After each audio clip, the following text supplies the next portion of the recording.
questions like we did before. Jesse, you want to start us off? Porter, I know it's been a couple of days since Tuesday. You said the team got the day off on Wednesday. Maybe just what have the last couple of days have been like since that tough loss? Well, we had a true session, film session, a get better session, and we broke it up. We did it in the morning yesterday because we had by rules, and it was good for us just to take a day off. They went 9 straight days, 3 games. So saw what we could have done better. Saw the disappointing things that happened in that game, and I thought it was really, really healthy. That game, we told them, that game doesn't have to define you. In basketball, January, February, March, there's a lot of games, a lot of opportunities. Obviously, that one stings.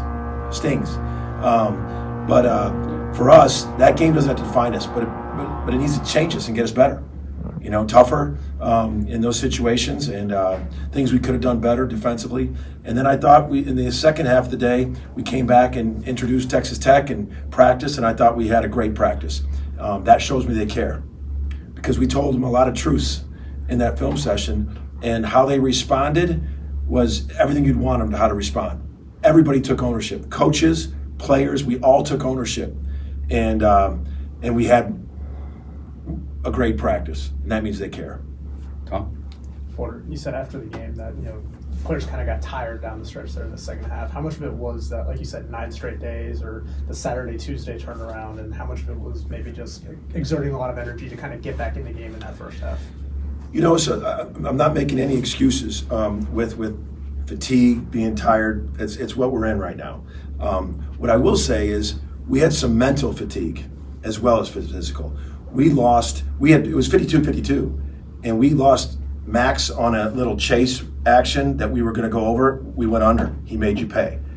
We lost Dessous. They ran a little horns action. We were supposed to be up in him. We backed off 5 feet. He caught it and made a 3. Those are mental fatigue mistakes that just like kind of happen, and that's where I think the fatigue was. Everybody's tired. Like that's they're in the same stretch we are. So that's. I thought it was mental fatigue. We had some mental lapses when it was 52-52. Right. When you got a guard like Pop, kind of bring some of the same stuff he'll pull out from deep too. Is that almost a exciting thing for those guys to be able to say you can immediately right those wrongs the exact next time out? Absolutely. That's exactly what we talked about. It's exactly what we said yesterday. I said Pop is the leading scorer in this league. He works really hard for the ball, just like Max did. Can shoot from anywhere. No range. There's another one. Mental mistake. We were officiating that play. They traveled, and we were officiating it, and then Max hit like a 27-footer. If you think you're far enough out on him, get farther out. You're not far enough to guys like Pop and Max. I think they're really good. Obviously they're number 1 in our conference, but we did. They to guard a guy like Pop, like he never stops working for the ball. He can score a variety of ways. He's really quick. He can get to the rim, but we absolutely, it's a chance to guard another elite scorer like that. But we got a lot of respect for their guards. I think Toussaint, we knew him at West Virginia. He is really good. We watched him on how he how when they beat Texas at Texas, how physical he was. Kerwin Walton's shooting the ball at a great clip. So we got a lot of respect for them, their guards, and what they do. John? Yeah, Porter, kind of piggybacking on Tom's question about fatigue. Obviously, Tech had the week off. How does that change things, and what kind of challenge is that with? They had the extra days off. I just still don't know how this happens. You'd think the bye week they would play the bye week teams. You just think that's pretty logical. Can't worry about it. Can't control it.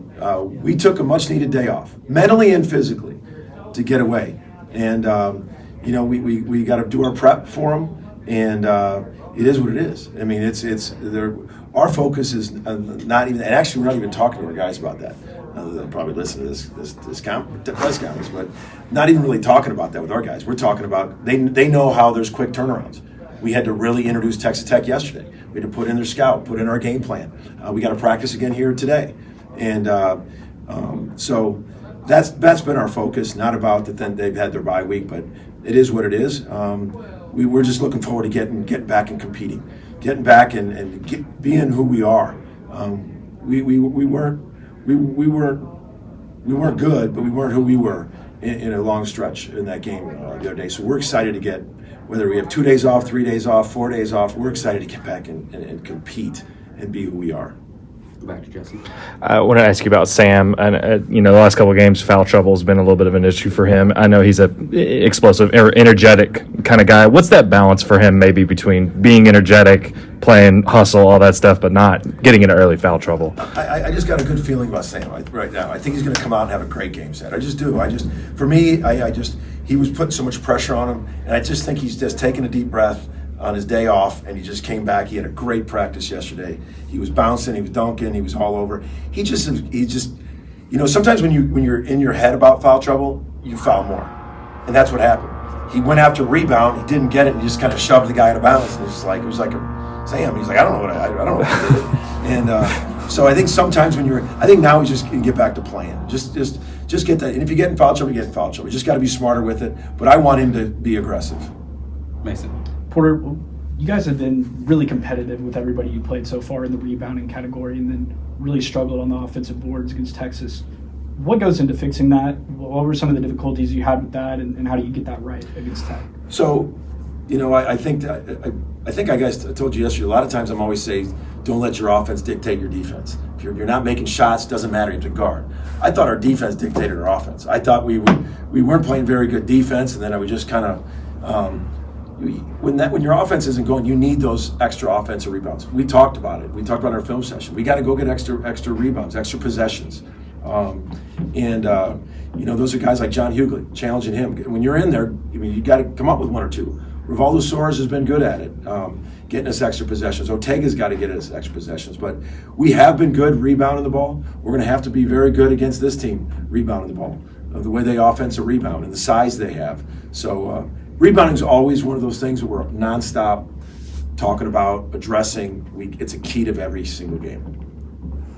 Gracie? Like you said, the season's long, you're going to lose some games, but how do you build a team and a program that's able to kind of bounce back and get right back on track after a tough loss like Texas? It's what we've talked about, like even when we lost that week, we lost those TCU and Kansas. It's the same mentality of whoever your opponent. You lose, first part of our process is why we lose. Like what do we need to do better? And that discussion was pretty lengthy from the last game. But then it's like, let's get right back at it. You can't stay 2 down or 2 up in this league. Every single game is a quad 1 game. Every single game seems like you're playing a top 20, top 30 team. So you can't be too high, you can't stay too low. So those guys. But I will say that this after Tuesday's loss, there was a little bit more energy. That's not even the word. Zest in the film session. That and that's why I love how the guys responded. And that's how you got to respond on a game like that. Chris? Yeah, Porter, what does the coaches versus cancer mean to you, and how special is it to have these survivors joining you and your players? It means a lot to me. I lost both my parents to cancer.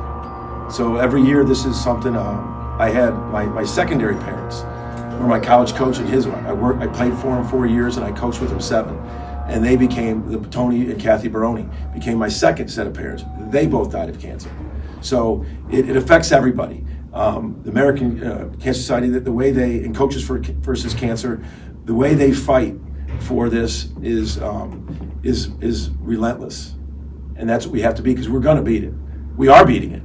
I mean, look at how many lives have been saved, with all the work that has been done. And that's the special thing that it means to me, and to see survivors because of the work that's happened, that we can keep fighting. And so it's a special place in my heart. I think you raise everybody's hand in this room, somebody's been affected by cancer. And that's where coming together, them leading the charge, we are going to beat it. Any additional questions for Coach? Okay.